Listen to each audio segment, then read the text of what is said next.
Hi, my little friends! Today we're gonna read Snow White and the Seven Dwarfs. Are you ready? Let's start. Once upon a time, in a great castle, a prince's daughter grew up happy and content, in spite of a jealous stepmother.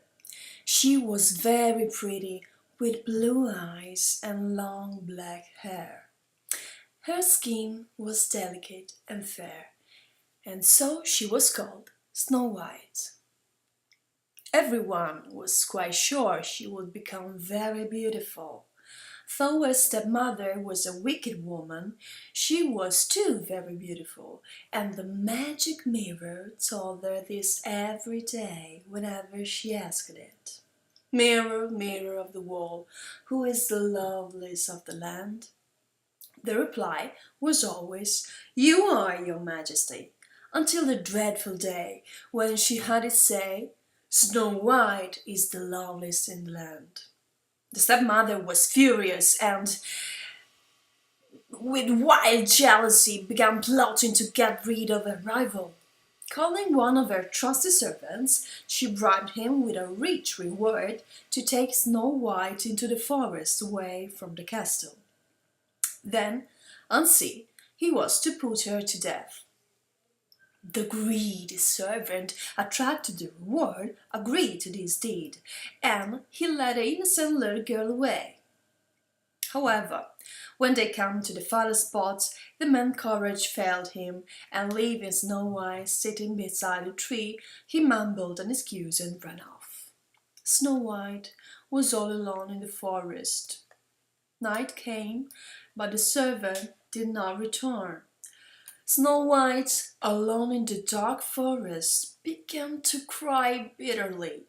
She thought she could feel terrible eyes spying on her, and she heard strange sounds and rustling that made her heart bump. At least overcome by tiredness, she fell asleep, curled under a tree. Snow White slept fitfully, wakened from time to time with a start and staring to the darkness around her. Several times she thought she felt something or somebody touch her as she slept.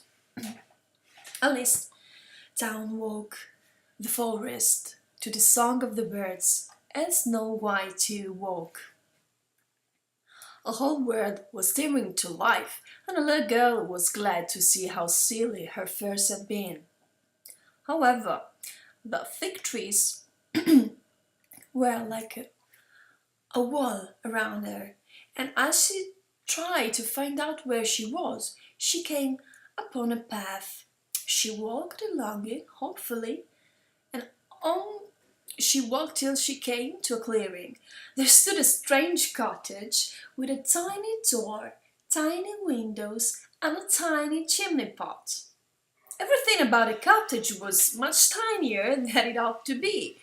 Snow White pushed the door open. "I wonder who lives here," she said to herself, peeping round the kitchen. "What a tiny plates and spoons! There must be 7 of them. The table's laid for 7 people." Upstairs was a bedroom with 7 neat little beds. Going back to the kitchen, Snow White had an idea. "I'll make them something to eat. When they come home, they will be glad to find a meal ready."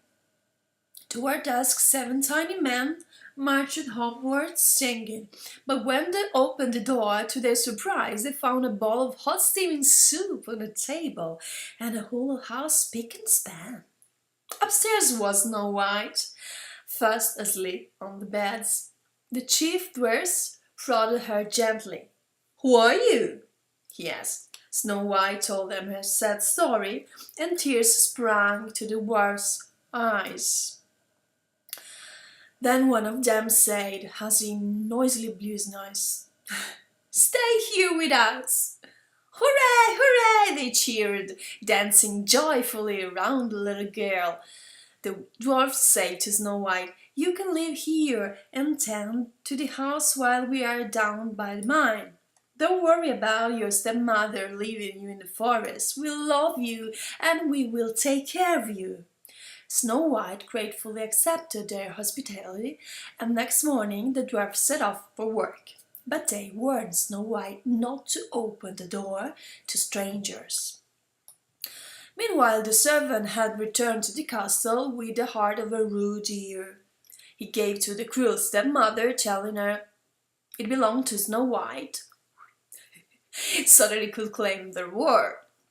Highly pleased, the stepmother turned again to the magic mirror, but her hopes were dashed, for the mirror replied, "The loveliest in the land is still Snow White, who lives in the seven dwarfs' cottage down in the forest." The stepmother was beside herself with rage. "She must die! She must die!" she screamed. Disguising herself an old peasant woman, she put a poisoned apple with the others in her basket. Then, taking the quickest way to the forest, she crossed the swamp at the edge of the trees. She reached the pumpkin seam just as Snow White stood waving goodbye to the seven dwarfs on their way to the mine. Snow White was in the kitchen when she heard the sound at the door. "Tock, tock."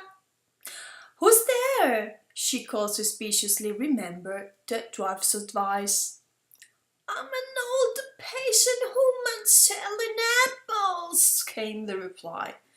"I don't need apples, thank you," she replied. "But they are beautiful apples, and ever so juicy," said the velvety voice from the outside the door. "I'm not supposed to open the door to anyone," said the little girl, who was recluded to disobey her friends. "I'm quite right too, good girl. If you promise not to open to strangers, then of course you can buy. You are a good girl, indeed." Then the old woman went on. "And as a reward for being good, I'm going to make you a gift of one of my apples." Without a thought, Snow White opened the door just a tiny crack to take the apple. "There is a nice apple." Snow White bit into the fruit, and as she did it, fell to the ground in a faint. The effect of the terrible poison left her lifeless instantaneously.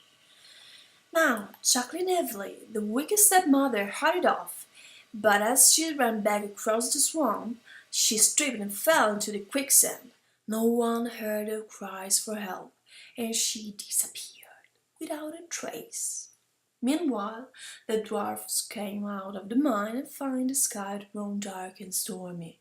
Loud thunder reached through the valleys, and streaks of lightning ribboned the sky. Worried about Snow White, they ran as quickly as they could down the mountain to the cottage. They found Snow White lying still and lifeless, the poisoned apple by her side. They did their best to bring her round, but it was no use. They wept and wept for a long time. Then they laid her on a bed of rose petals, carried into the forest, and put her in a crystal coffin. Each day they led a flower to her. Then, one evening, they discovered a strange young man admiring Snow White's lovely face through the glass. After listening to the story, the prince, for he was a prince, made a suggestion. "If you allow me to take her to the castle, I'll call in famous doctor to waken her from this peculiar sleep. She's so lovely, and I'd love to kiss her." He did, and as though by magic, the prince's kiss broke the spell. To everyone's astonishment, Snow White opened his eyes. She's having Maisling come back to life. Now in love, the prince asked Snow White to marry him, and the dwarfs reluctantly had to say goodbye to Snow White.